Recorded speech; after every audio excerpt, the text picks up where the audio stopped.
있습니다. 그래서 그 점도 함께 예의주시할 필요가 있겠습니다. 네, 대외 이슈에 의해서 국내외 시장이 많이 흔들렸었는데 이 부분이 점차 완화가 되면서 안정세를 찾아가고 있습니다. 지난 이슈가 다 해결되는 듯 했는데 이제 다시 한번 다른 이슈가 우리를 기다리고 있습니다. 바로 실적과 관련된 이야기인데요. 7월 7일입니다. 바로 삼성전자 어닝 가이던스가 발표가 됩니다. 어떻게 보면은 실적 시즌의 신호탄으로 보여지고 있습니다. 삼성전자 실적과 관련돼서는 8조 원이 넘는 이야기도 상회가 되고 있습니다. 좀 너무 높지 않나 이러한 이야기도 나오고 있는 상황인데 실적 시즌과 관련돼서 좀 점검을 해주실까요? 예, 삼성전자가 은근히 실적이 좋아지고 있다는 거죠. 예상치를 계속 상회하고 있습니다. 그래서 그 전망치가 시간이 갈수록 줄어드는 것이 아니라 그 큰 삼성전자의 실적 전망치가 오히려 시간이 갈수록 이러다가 8조가 넘어가겠다. 뭐 이런 식의 현재 전망으로까지 현재 바뀌고 있는 상황인데요. 자, 우리 시장 상황과 결부해서 보실 필요가 있습니다. 일단 브렉시트 쇼크는 사실상 극복이 된 것으로 볼 수가 있습니다. 일단 시장이 정상화됐다고 하지만 정상화된 다음에 그 다음에 더 올라가기 위해서 뭔가에 더 명분이 있어야 된다는 건데요. 그 명분이 실적이죠. 하지만 실적 장세의 대부분은 본래 성격은 모든 종목이 다 같이 올라가는 그런 유동성 장세하고는 좀 다르죠. 돈의 힘으로 올라가는 것이 아니라 실적이 검증된 종목, 실적 전망의 밝은 종목, 이런 종목이 우선적으로 올라가거나 또는 그들 종목만 올라가는 차별화 장세가 된다는 뜻이 있습니다.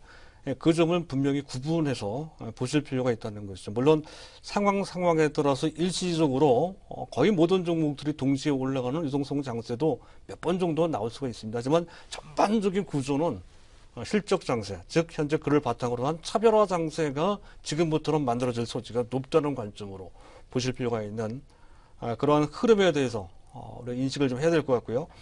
자, 업종별로 보게 되면 일단 기본적으로 내수주는 비교적 막습니다.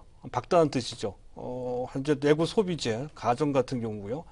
생활용품에는 아마도 현재 그 화장품도 들어갔을 듯합니다. 28%, 백화점도 나쁘진 않습니다. 16%. 또 식품이 좋아요. 13.8%, 담배도 13%. 작년 동기 대비 좋다는 뜻입니다. 또 온라인 쇼핑도 9.9%. 이런 정도인데 사실은 여기에 너무 크게 또 점수를 주면 안 됩니다. 작년에 메르스 여파가 있었기 때문에 작년 상황이 안 좋았죠. 따라서 기저효과가 좀 작용이 됐고요. 또 정부의 강력한 내수 부양책 때문에 이게 지속 가능하면 모르겠지만 정책 효과 약발이 떨어지면 또 현재 내수가 죽을 수도 있습니다. 그래서 그것과 관련돼서 어느 정도 디스카운트를 하고 볼 필요가 있다 하는 것이고요. 물론 3분기 전망 또한 나쁘진 않습니다. 정부의 10조에 해당되는 추경이 편성될 예정이고요. 또 현재 10조 같은 규모의 재정 보강도 있다는 것, 총 20조 원 정도의 경기 부양책이 있습니다. 또 의료보험 적용 범위도 확대를 한다는 것도 도움이 될 것이고요. 하지만 문제가 되는 종목, 문제라기보다는 우리가 항상 감안을 해야 될 것은 해당 종목들 중에서는 현재 밸류 문제가 조금 부담이 되는 종목들이 있습니다. 따라서 그들 종목들 좋다고 해서 무조건 추격해서 매수하는 것은 역시 마찬가지로 좀 조심할 필요가 있다 하는 것이고요.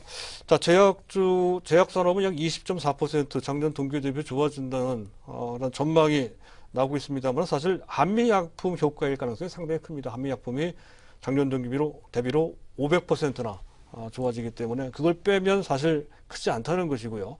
또 종목별로 편차가 아주 심한 섹터죠. 종목별로 별도로 판단을 좀 해야 될 것 같습니다. 화장품도 전반적으로 나쁘지 않을 듯 하고요. 그리고 제약 같은 경우는 실적도 실적이지만 신약 개발과 관련된 신약 후보 물질, 즉 파이프라인의 현재 잠재 성장력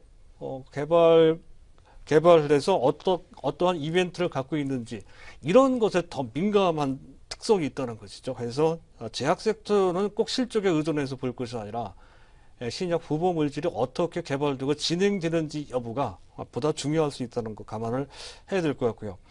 건설 쪽은 나쁘지 않은 것 같습니다. 16.5%. 자동차 쪽도 나쁘진 않습니다만은 해외 부분이 조금 부진하다는 것이죠. 그래서 전체 실적 동향은 그렇게까지 긍정적이지는 않다는 것이고요. 화학 부분 앞에서 말씀드렸습니다. 일단 계절적으로 현재 우호적인 작년 동기 대비로보다는 전분기 대비로 또는 현재 이번 분기 말고 3분기, 3분기 상황이 좋을 것이다 하는 그런 전망이 현재 조금 더 점수를 얻고 있는 그런 상황이고요. 금융 쪽은 좀 부진합니다. 보험 쪽에 마이너스 60%, 증권 쪽에 마이너스 42%, 은행 쪽이 나름대로 선방하고 있다는 건데요. 만약에 금리가 어느 정도 더 이상 내려가지 않고 그 상태에서 외국인들, 특히 유럽계 자금이 대거 유입되는 상황이 전개되는 경우에는 PBR 0.4배 정도에 있는 금융권, 특히 그 은행권에 있는 해당되는 종목들이 부각될 가능성이 있습니다. 그래서 지속해서 보실 필요가 있겠습니다.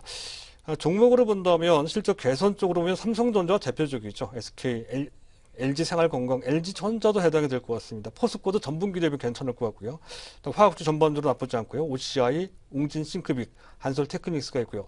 턴어라운드 쪽은 현재 대한항공, 하나테크인, 현대중공업도 해당이 됩니다. 두산엔진도 있고요. 코스닥에서는 NH엔터, 위메이드, 일진머티리얼스 최근에 인기가 있죠. 또 KH바텍, MK트렌드 같은 종목들이 해당이 된다고 할 수가 있겠습니다.